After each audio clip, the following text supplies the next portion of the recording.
And welcome. We are Nights Around the Fire. I'm glad you can join us today. Another great topic. We're back on Bigfoot. I'm David Tomsick and here with Sue Taylor. And we're so happy that our subscriber base is growing. Thank you so much. If you haven't subscribed yet, no better time than right now. And by the way, crush the like button or squash that like button and share the video with your friends and neighbors. Sue, Bigfoot, what's happening? Okay. So we are moving slightly to the west of Greene County today to talk about Fayette County. And we're not done with Greene County. We're just taking a little break to switch up locations a little bit. But we've got some more good stuff coming on Greene County. Greene County is a very rich history of paranormal. We'll be back there. We're going to be doing an interview coming up here June 13th with one of our favorite authors about Greene County. And I think you'll enjoy that. Keep an eye out for it. Fayette County. Very familiar with it. What's going on there? So Fayette County is another old area in the Pennsylvania region. It's in southwest Pennsylvania. It's down by Maryland and the West Virginia area. Like I said, it sits to the west of Greene County. And as of 2020, it had a population of 128,000. Wow. Okay. A lot more than Greene County. More than Greene County. Now, I really like Fayette County personally. Like, there's a lot of nice stuff in Fayette County. And we're going to talk about the way that some of that borders other counties, which will be a segue into our future videos. Right. Very historic county as well. Like all these counties are, all involved in the Civil War, the Revolutionary War. French and Indian War. French and Indian War. We go down the list here. We had a touch of everything here. So that's a good segue into the next thing. It was back in the 1700s, the camping and battle at Fort Necessity, where a young General George Washington hung out. Yep. And we should go there. I want to go there. I haven't been there since I was like 8, so I think that'll be great. And the National Road, which is Route 40, runs through Fayette County. And last week was Pike Days. Right. Which we found out as we tried to have dinner in Washington at one of the restaurants that sits on Route 40, and it was no parking in the parking lot, so we just turned right around. Just to let you know, it's the first year they celebrated it in Washington. I did not know that. Okay. Usually it's on it's Scenery Hill or Claysville on the Pike, Route 40, and they brought it to Washington, PA, and sorry, Sue, bad timing. We didn't get to go to Copper Kettle last Sunday. It's okay. But so the big significance with Route 40, for anybody who doesn't know, is it was the first road paid for by the federal government, which connects Baltimore, Maryland to Vandalia, Illinois. Right. And it's a beautiful drive. Yes. It's another one of my favorites in the state, like right after Route 30, where Route 40 is beautiful. And Braddock's grave, General Braddock, is located on Route 40. It is right across from Fort Necessity. Right. And Braddock's grave is located there despite the fact that Braddock, Pennsylvania, is not located in Fayette County. Okay, yeah. I got you. Yeah, it's over by Braddock, Pennsylvania is over by Kennywood. Yeah, so if you are in the area, take a ride up to Chalk Hill, which is right on 40. There's Fort Necessity, Braddock's grave, and there's a few good restaurants you can attend there. Really good. I recommend them. And there's a Christmas store there. I remember the Christmas store. One other big place that is in Fayette County is Frank Lloyd Wright's Falling Water. Which Beautiful. I have never been to it. I've just seen the pictures, but it is there. And two other places that I actually have been are the Laurel Caverns. Yes. And, which is Pennsylvania's biggest cave. It is 3 miles. Right. Big cave system. And also there is the Seven Springs Resort, which I know you like Seven Springs. Right. I like Seven Springs. Seven Springs is nice. And place. I can say I've attended all 3 places. Falling Water is beautiful. Going caving, I think it's kerplunking or plunking, right? Spelunking. Right, spelunking. I've done that there. It's a lot. And if you don't like narrow, small places, don't go. I have no problem with it, but I was with a few people who did. A lot of history there. So, Sue, how does this connect to Bigfoot? Oh, but I've got another fun fact for you first. One more fun fact for you guys. Don't go anywhere. Okay. So, fun fact about Fayette County, that back in the 1700s, Virginia's District of Augusta and Westmoreland County, Pennsylvania, both tried to claim Fayette County. Wow, there was a battle. There over was a Fayette. battle for Fayette County, and the federal government had to step in and settle the dispute so that Fayette County could be formed in 1783. I think that I'm glad it worked out the way it did. I definitely enjoy all of our area here in southwestern Pennsylvania. And as you're finding out, it's rich in paranormal activity of all sorts, natures, makes, and models. And of course, one of our favorites is Bigfoot. And we know that's one of your favorites. And today, Fayette County and Bigfoot. Fayette County and Bigfoot. Now, you know who Fayette County was named for, correct? Yes. Marquis de Lafayette. French. Which I can't say without thinking of the way they say it in Hamilton. So it's the only way I can say it. All right. So there are a lot of other paranormal things going on in Fayette County. And I have a book coming. So we'll do a specific paranormal haunts and deep dive some of the legends in Fayette County. But one thing I do want to mention is the Quaker Church in Perryopolis has a big following online. So you can read a lot of stories about that. And that seems pretty easy to access. Right. There is a lot of information on it. And there Yeah. has been people that have investigated there. Yeah. And you can go on the property pretty freely, apparently. Right. Yeah. I don't believe Yeah. there's any restrictions there. No, I believe you can just walk right up to it. So if you're in the mood to investigate something paranormal, you can check out the Quaker Church in Perryopolis. It's very easy to find. You will pull it right up. So go do your thing. We'll talk more about it in a future episode. And I'm told by one of our future, basically people that we're going to interview, Ed Bonner. He's done an investigation up there, I believe, and he says it's very active. So, friends, if you can get there, get there. Do it. We'll put a pin in that one for sure to talk to Ed about. Pin it. Think. Okay, so let's talk about why Fayette County is such a popular location for Bigfoot. I'm listening. One of the big things there is the Ohiopyle State Park. Again, a very, very cool place to go. Yeah, I've been whitewater rafting there. That's pretty cool. Right, and it's a beautiful little town, nestled in the mountains. And, of course, it's nestled there, must be, with Bigfoot. Yes, and if you look at the PA Bigfoot Society's page, that page for Fayette County is just all little dots of all colors. So there are a ton of reports on that page. But if you look at the BFRO, there are not as many. What's the difference in the numbers? There's only about 5 on the BFRO's page. Because they haven't investigated any of them? I guess they just haven't been reported over to them that they can investigate them. And the ones from the BFRO are only from about 1974 to 1999. It seems they're short some staff. Somebody's got to start doing some more investigations there. I'm assuming that this has to do with the number of people involved, because obviously if their little neck of the woods there has more and more sightings, someone should take a look. Well, and one other thing I'm going to toss out, because this is a very popular touristy area. Seven Springs sits on the border between Somerset and Fayette County, but Ohiopyle is very big with campers and destination people. So maybe if people are seeing things, they don't know where to report them.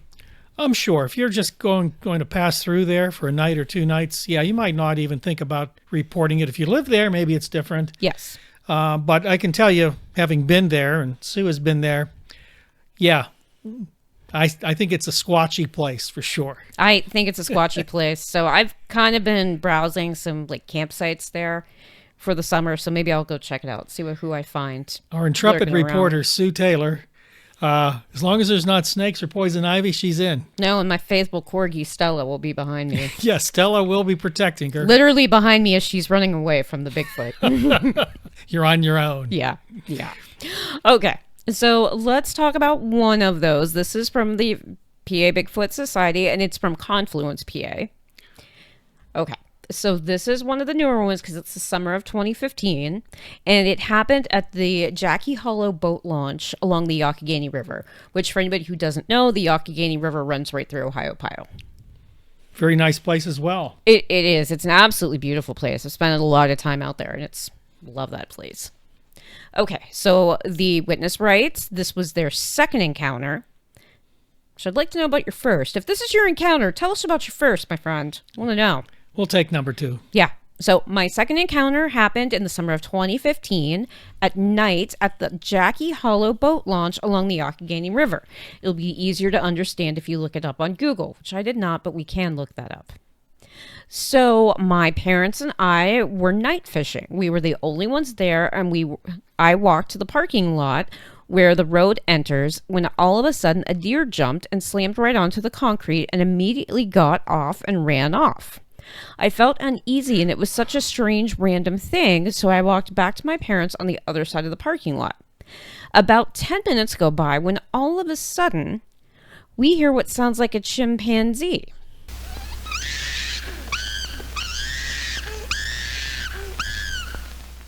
Okay, so monkey sounds.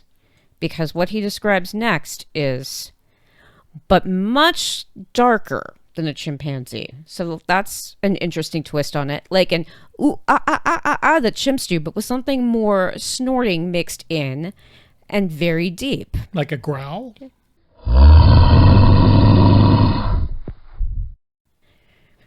I don't know if he means a growl or if he just means like a deeper vocalization. Well, considering a chimpanzee is smaller. Much smaller. Yeah. Okay. Where it was on the side of the parking lot that is lined with thick brush. My father, who had hunted for 40 years, was even on edge. He turned the car on and pointed the lights in the direction, but it was too far back to see anything. When this thing had to have been at the water for at least 4 to 5 deep. That was at least 4 to 5 deep at the time. So it was in water that the water was deep. So this was not like a shallow like stream or creek or spring. After it had stopped, about another 20 minutes go by, and right in front of me in the water lands a rock that had to be at least the size of a volleyball. You threw a rock at him. Yeah, like your friend that he was throwing rocks at his camp.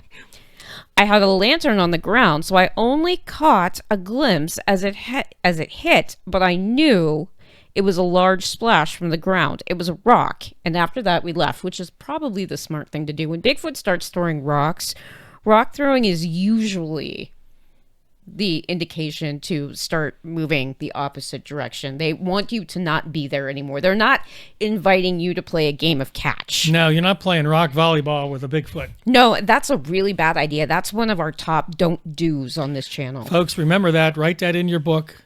Don't get in the rock throwing contest with a Bigfoot.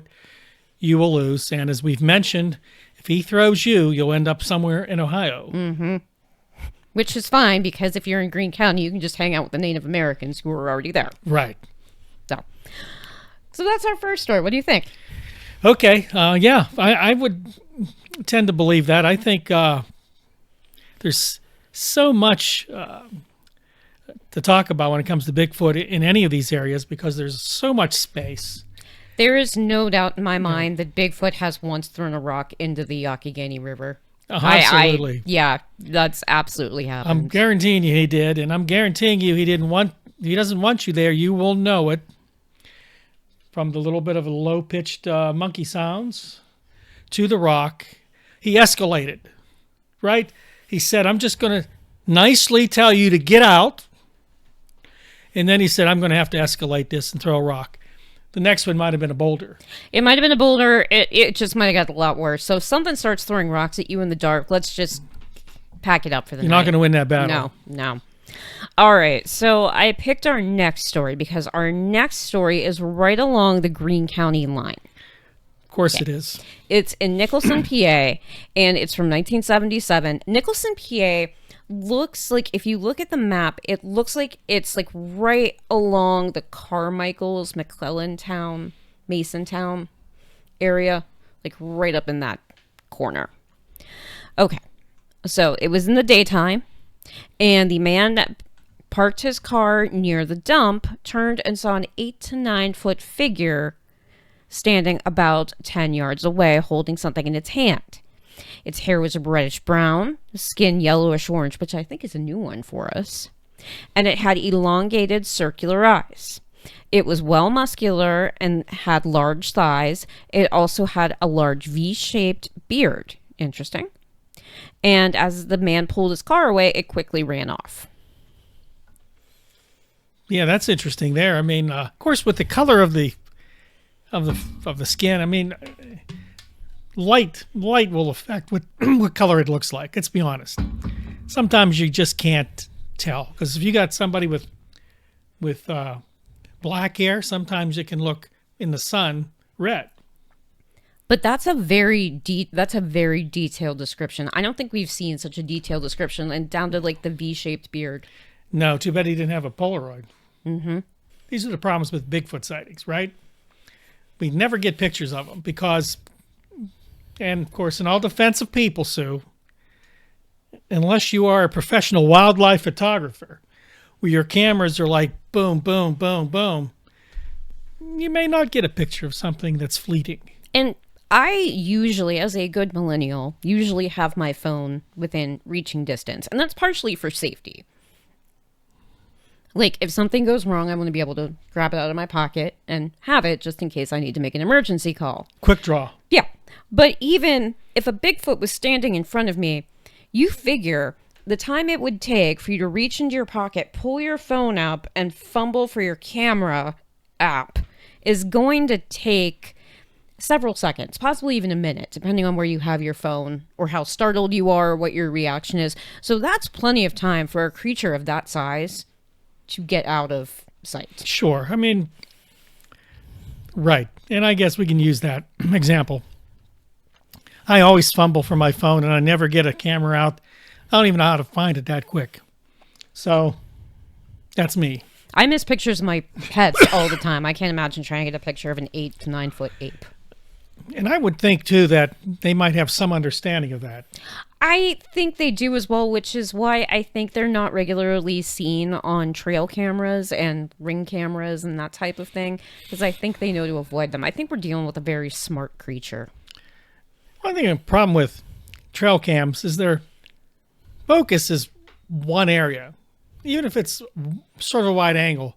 So think about a trail cam looking at 15 feet left to right, and then looking at 5,000 acres. Maybe one will walk by, but let's go with the laws of probabilities. Let's do math here. The probability of you catching something on a trail cam is very slim. In fact, people don't even see deer in trail cam that often. That might be the most photographed creature with trail cams, but I've used them before, and sometimes you don't get anything on any of them. I remember several years ago, my aunt and uncle who lived in Somerset County used a trail camera to try to catch the bear that was ripping apart their bird feeder. And I don't think they ever actually caught this bear. No. And again, it's just a matter of what are the odds of you having that camera in the right place at the right time and that creature walking in front of it. It's really not a good excuse people use to say they don't catch them on trail cams. Well, if you had trail cams every 20 feet for 20 miles, you might catch something, but nobody does that. No, you would have to do what the family in 100 Bigfoot Nights did and really set up those cameras to really be able to watch them. And their videos are posted on YouTube. So if you search, you can find and see a lot of the stuff that they saw, because we do reference them a lot. So. Yeah, we do. And again, Christine, if you ever happen to catch something from Nights Around the Fire, we want to talk to you. Come over here and tell us your story. Right. We'd love to hear from you. And folks, again, we'd love to hear from you. If you have any comments on these Bigfoot sightings and you have your own opinion, let us know. We want to hear from you. Sue looks at all of our comments and our email, strangeworlds777@yahoo.com. We want you to join us by getting involved in giving us comments, suggestions, your own opinion. And if you're interested, we have another thing you can join. You can come join us at the Canonsburg Paranormal Discussion Group. That is our official Facebook page. So come on over, tell your stories, share your videos. We want to talk to you. And also, we are Nights Around the Fire on Instagram, so you can join us over there. That's right. Again, you're part of the family now. Okay, so this sighting, obviously, pretty detailed, pretty close up and personal, and that doesn't happen that often where people get a full view of a Bigfoot, right? Right. Okay, so let's talk about this next one. This is our first Class A sighting from the BFRO. Class A. Okay. BFRO finally got involved. Yep. Okay. So this one's from 1999, this is the newest sighting on the BFRO's page. So come on, people, report to the BFRO. And this one occurred nearest to Masontown, but northeast between Masontown and McClellantown, which Masontown is right on the edge of that Greene County border. My cat is from Masontown. Yeah, he's a Masontown. He is. He's Mason. Yeah. I have a lot of pets from the Greene County and Fayette County area. That Makes sense. answers a lot of questions, yeah. Okay, so it was September and it was at night. Now, get ready. The writer says that he was out there because he stopped his car to pee. I mean, you got to go. You got to go. He got out of his car and he saw something on all fours that was really dark. He thought it was a deer until it stood on two legs and made a loud noise that he had never heard before. So this is our second time of somebody hearing a crazy loud noise.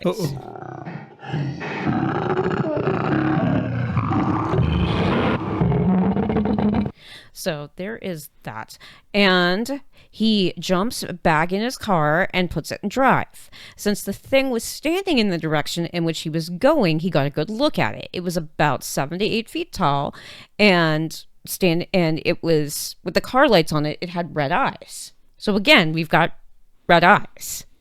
He beeped the horn and it made a screaming sound and ran across the woods into the trees. He had never seen anything like it, and he came home and told his mother, who said that people have always said that there was something along those woods. Well, there you go. His mother knew. So do you know what this kind of sounds like to me? What? This kind of sounds like the one that along Crow's Run Road that That's our right. friend with the In Greene Jeep, County. yes, back in Greene County. Now, I don't exactly know where Crow's Run Road is, so I don't know where it is in relation, but it's a very similar story in experience to what that couple had down there with that creature.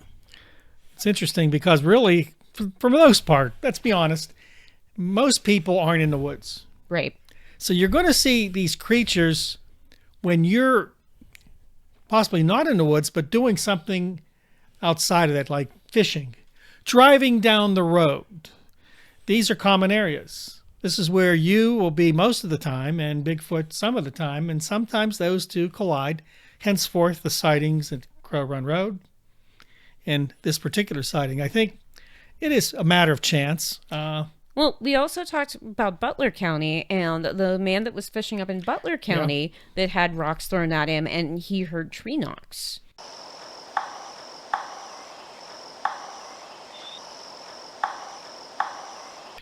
Yes, tree knocks is another specific thing that Bigfoot does. Now, tree knocks is usually a communication device for them. Is that what we believe? That is what we believe, yes. So, yeah, that might be one of the things that we can clue in, that there's more than one in the area. Right? Right. But fishing, a water hole, water source, and I'm guessing Bigfoot fishes too. It might have been a, hey, come meet me at the lake to go fishing. Yeah. But there's this guy down here. Let me get rid of him first. No, I'm not going to throw him into Ohio. But I am going to throw scare a rock him. at him. Yeah. Medium-sized rock. Hey, I'm out of raccoons today. Right, I'm out of raccoons. Okay, so let's talk about the August 1974 sighting that's on the BFRO's page. Okay. And this is a Class A, so that's a fun fact. All of the BFRO sightings are Class A's. So firsthand counts. Firsthand saw something, not Face to just heard face. something. Yep. Okay, so this one is near Dawson, and I had to really pull up the map to see where Dawson is. It is right along the Youghiogheny River, and the writer says that there was a hillside near the creek bottom and a narrow strip of woods on the hillside, and it's also near a small cemetery. Okie dokie. Of course it is. Yeah, there's lots of... That is the thing about our area. There are lots of old cemeteries that are just kind of randomly sitting around out there. Yeah, you just happen to be driving down a country road and oops, there's a cemetery. Oops, there's a cemetery. Yeah, that's how old this area is. People just had farms and they had homesteads and they died and they buried them right there. And now it's a sacred ground. Yeah, it's holy, sacred ground. And yeah. Yep. And Bigfoot hangs there sometimes. Sometimes he does. So, like we said, this sighting occurred in 1974. The witness and their cousin were about 12 years old.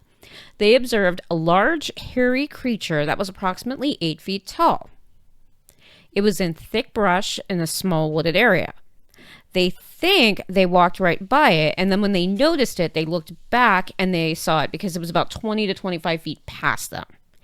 It stood in greenbriers, and it was about shoulder and head that was about 6 foot, like, up above the brush, and they could see them. So it was a big guy.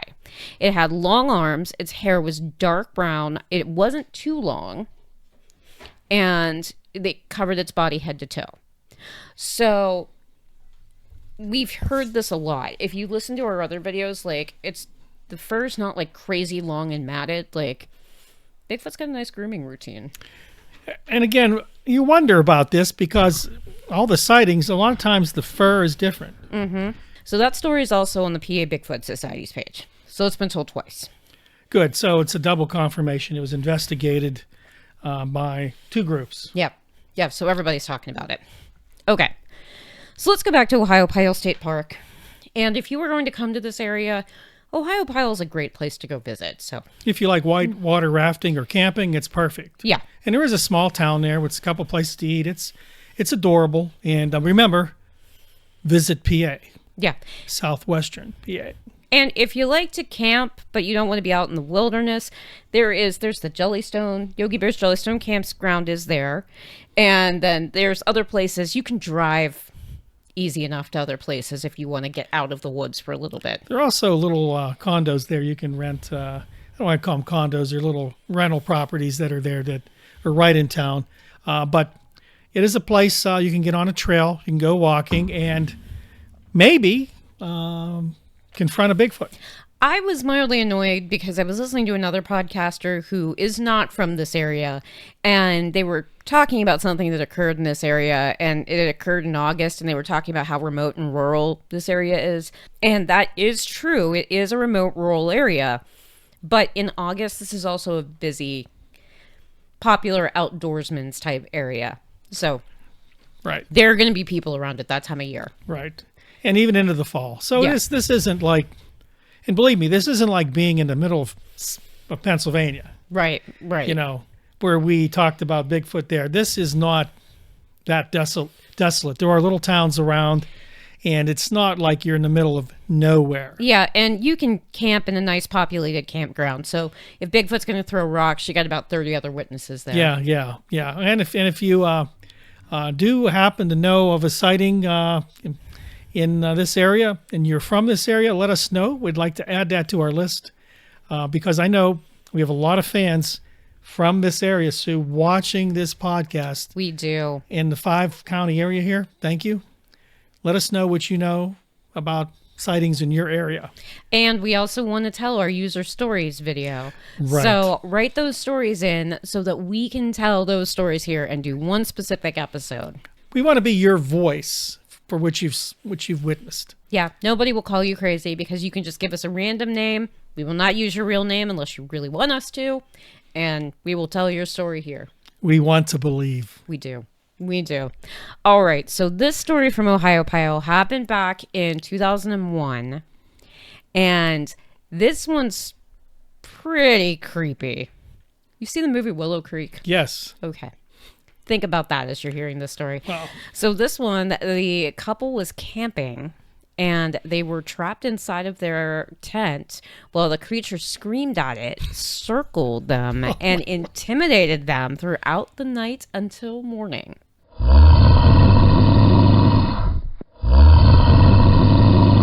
Screamed at him? Screamed. That is flat out of Willow Creek. That is flat out of horror movie stuff. Like, He didn't leave. no. He walked around their tent.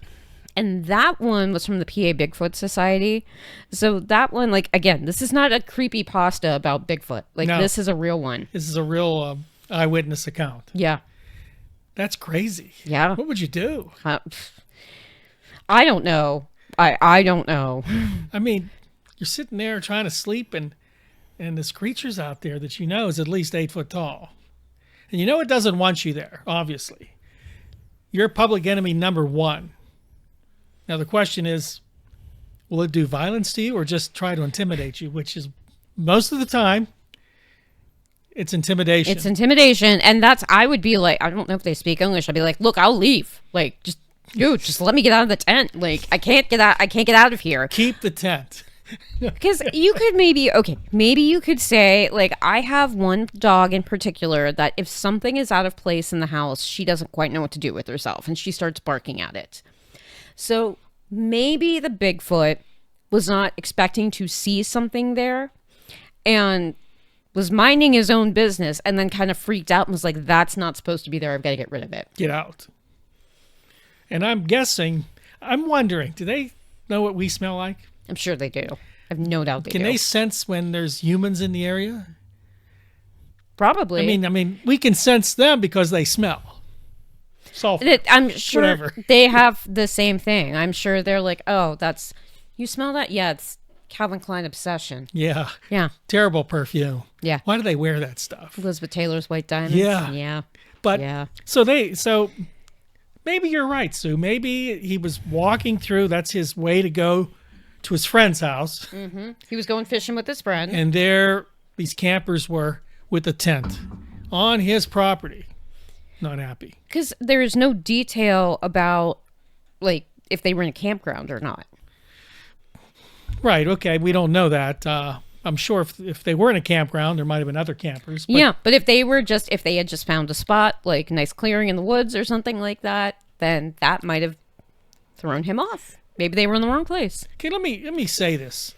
I listen to a lot of different things, and people purposely go camping in off seasons or where there's nobody there. The most desolate place they can find. What could go wrong? Why would you do that? Listen, if you want to do that and you want to get away from everything, okay. But remember, there's a good chance, especially in southwestern Pennsylvania, that something finds you. Yeah, there could absolutely be something that's... I don't understand. I understand the appeal of going camping and, sitting in the woods and right. sitting in a campground and, getting some peace and quiet and right. getting away from the noise and the lights of society. I don't understand this whole backcountry. I'm going to go sit in the woods and be completely alone. No, that's not me. In fact, when I've gone places, I make sure it's somewhere where there's a camp store. And if I want my Snickers bar or my Milky Way, or if I'm desiring a soft drink, which I don't that often, I just get up out of my woodsy area and just walk over to the camp store, say hi to the folks, and take it home with me. I don't want to be 40 miles away from civilization. Again, if you're looking to visit Fayette County in a nice, safe fashion, maybe consider the Yogi Bear's Jellystone Campground. Right. Not sponsored. Not sponsored here. But a good place to go check out. Right. And a lot safer than being in the middle of nowhere. Right. Right. So this is another one in Ohio.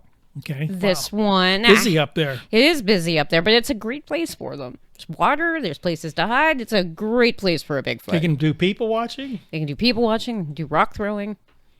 All the things that Bigfoot loves. So this one has a man who watched a 7-foot-tall, dark brown, hairy creature arrange a protective layer of sticks in front of an outcropping of rocks for about 15 minutes. What? How about that? He was building? Yeah.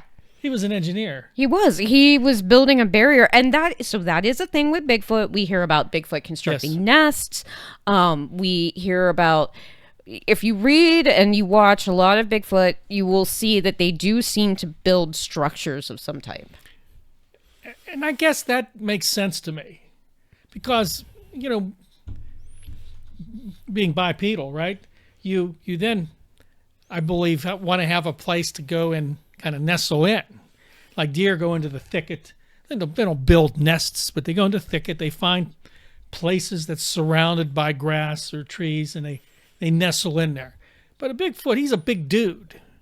And I guess he can sleep in the open, but we've seen structures built from pretty good-sized trees and bent, right? Bent over, you can walk in, and this happened to be like more of a fort. So that's kind of what it sounds like. Like he was building himself like a fence, or like if it was an outcropping of rocks, maybe he was planning to hang out in the rocks like behind the sticks that he was arranging. So he was built. Yeah, there's a safety part of this. I think we maybe miss with Bigfoot. They too want to feel protected and safe when they're not out and about. It's, basic survival, food, shelter. Right, water. We talk about this, and of course, here in southwestern PA, there's plenty of all three. Yeah. In fact, we have one of the largest deer populations in the United States. It's really wild that that's the way it is. But if Bigfoot was not a vegan, which we're not sure he is or isn't, there's plenty of food for a Bigfoot. No one ever actually does that calculation. How much food does a Bigfoot need to survive? That's actually a really good one, because if you've got, let's say you've got a 6 to 8 foot tall muscular creature, we could estimate a weight. You could estimate exactly how much food that this would need to survive. Right. That's not a mystery there, because we all have that calculation, how much you need to survive well. And they would have to eat, and I'm guessing there's no way they're vegans. 4,000 calories a day. Right. How do you even fulfill that? That's the question.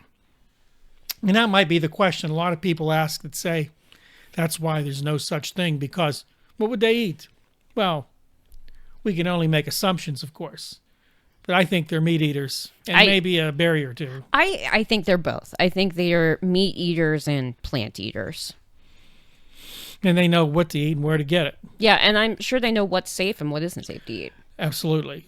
Yeah. Again, intelligence. Yeah, and I am sure if they can raid the occasional bird feeder or the occasional campground trash can, I'm sure they're not opposed to that. Yeah, I'm sure they're over there. We got to get to the bird feeder before that bear goes over and takes it from us. Yeah, because the bear will take any of that stuff. Yeah, and you do hear a lot of stories of campgrounds being torn apart, including the food source. So people always think it's a bear, but is it? Is it?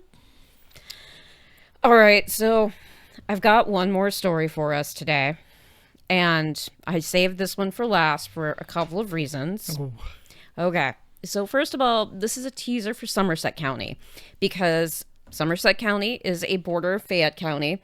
I am very partial to Somerset County. My aunt and uncle lived there for about 30 years. Love Somerset County. So Somerset County, you guys are going to get your own video on Bigfoot next. So Seven Springs, like we talked about, sits on the border between the two counties. Very easy to access between the both. So get ready for this one. What did we say last week? Hold on to your butts. Hold on. Nice firm grip, everyone. All right. December 23rd, 1977. Wow. All right. After watching a UFO drop to a treetop level after dark in this rural area, two boys later observed a tall, brown-colored, hairy figure with glowing white eyes. It turned and ran. A bright light appeared from the area. They later heard several loud booms in the vicinity. Weren't expecting that, were you? No, that's a bombshell. Yeah. UFO and Bigfoot. And Bigfoot, yes. This isn't something new, though, is it? No, it is a regular discussion point that Bigfoot is an alien being. Right. Okay, so I don't go as far to say that myself. I don't think he has a spaceship, nor do I think he designed one, but maybe there's a connection. Maybe there's a connection, but remember, there was the creature up at Presque Isle that they saw the craft and then they saw this creature. So maybe he's transporting them. Maybe. Whoever it is. Could be. We talk a lot about Bigfoot and the paranormal side of this. And of course the alien side of this, because there have been sightings, as Presque Isle, Erie up there is one of them, where the ship appears and then a Bigfoot appears. This is another story. Then there's the paranormal side of it, that these are paranormal creatures, spirits of some type. I'll be honest with you, I have no idea. I think you have always said that we believe it's a physical being. Mm-hmm. Is it of Earth? I don't know. I believe that just the sheer numbers would say that I don't think spaceships are flying all these creatures around, because there's just a lot of numbers. So I do believe that Bigfoot is a physical being that lives here on Earth. But at the same time, you cannot discount the number of UFO, alien, paranormal stuff around Bigfoot. Like, you just cannot discount all of that stuff. There's something going on. Even if they're not an alien creature, there's something going on. How do we make the connection here? I don't know. If you have an idea, let us know, because the reality is, and that's the nice thing about a podcast like this, where we kind of focus on a lot of different things, how they connect and if they connect. But paranormal means not necessarily normal, right? Right. The simple definition. So how much do we understand? How much does anybody understand about the paranormal? We know our paranormal expert, Ken. Mm-hmm. We have other people we are going to interview and have interviewed about Bigfoot, about other creatures, and do they have all the answers? Ken does believe in Bigfoot, and he does believe that he may have found some Bigfoot evidence. Was that in Bethel Park? South Park. South Park. Not far from here. No. Yeah, I mean, so folks, what's interesting here is that we do have real mysteries that no one can really explain because no one has all the facts. We see through like the window that's really, really cloudy. We don't know. What do you think? Let us know. Email us questions, strangeworlds777@yahoo.com. Sue wants to hear from you. If you have a story, paranormal or otherwise, and you want it told, let us know. We'll tell that story for you. We're rolling into Memorial Day weekend as we record this, so if you've got some camping stories or something like that, yeah, even if you think it's just, you might have heard something weird or you experienced a rock throw or something like that, let us know. Or just paranormal ghost or something. Something. Let's talk about it. And again, if you want to go on the air, let us know. Oh, yeah, we would love to have you on the air. We'd love to have you on the air. And as Sue mentioned, we're going to do basically your stories. And so the more stories we get, the more we can tell what you've seen, what you've heard. And if you go back and watch our other Greene County videos, you can see that we do tell stories of other friends of the show. Yes, and we love it. We love hearing from you. Don't forget, if you enjoy this content, help us grow. Subscribe to the channel right now. Squash that like button. And share the video with anybody who you believe would like this type of content. We are going to continue to grow. We're going to continue to do some things offset coming up. We got some cool stuff coming up. Right, and I believe that you'll enjoy all of it. I know, again, Bigfoot is our number one topic, and we're going to continue to follow that lead as well, but also check out our other content. Go to our channel and binge watch. Help us get to the next level, 500 subscribers. 500, and we're on our way to growing this channel and talking not just about southwestern Pennsylvania. We're going to go other places, but believe me, this is a hotbed. It's a hotbed, and we like telling our small town stories, so we know do a lot as of much people. as we can. We're going to do as much as we can, and those of you in the outlying counties, please get in touch with us. Join our Facebook group, Canonsburg Paranormal Discussion Group. And just remember, we are Canonsburg's #1 paranormal podcast. #1 and 2 here as far as podcasters in Canonsburg. We're up there, and we're going to continue to make sure we entertain you with the best paranormal stories we can find, because we are Nights Around the Fire.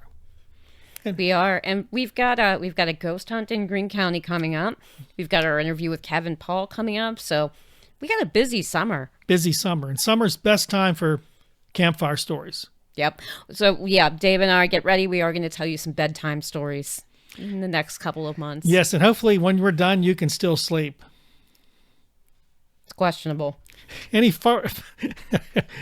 last comments on Bigfoot in Fayette County? No. If you're hanging out in Fayette County this Memorial Day weekend, stay safe. Keep an eye out for Bigfoot. Let us know what you see, and we are here for you. Thanks again for watching, and we'll see you next time on, again, Canonsburg's #1 Paranormal Podcast, Nights Around the Fire. Check you out later. Thanks, guys.